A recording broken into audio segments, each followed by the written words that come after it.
Yeah, and I think for me, like one of those use cases, and Kristen talked about this, right?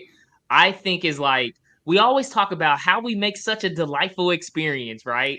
But we've all had customer experience. I mean, I'm not gonna even say the customer experience I just had, but it was dealing with a very large bank, and I'm like, why should I be going through all of this?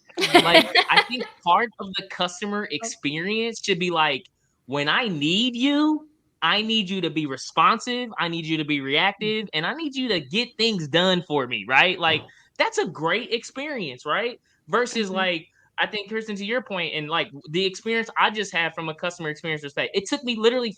I'm like, why do I have to come into a bank? I haven't came into a bank in like a decade. Like, I'm like, why do I have to do this in a bank like that? Ain't no form you can send me, and they're like, yeah, we got to send you a form, but you got to hard copy it. You got to like wet, like on wet ink. I'm like, what do you send it through DocuSign? Like, what are you talking about? Right. So I think so much of the customer experience is being highlighted towards how do we make it such a great, like wonderful experience, but there's so much win that you can have to just say, hey, how do we not make this painful for people when they need us, right? How do we incorporate to be proactive? How do we give them resources that they need? How do we quickly get things done for them, right? So I think that's the other side of it, more of like the pessimistic view of it, probably taking the finance side of this, right? Like the pessimistic side.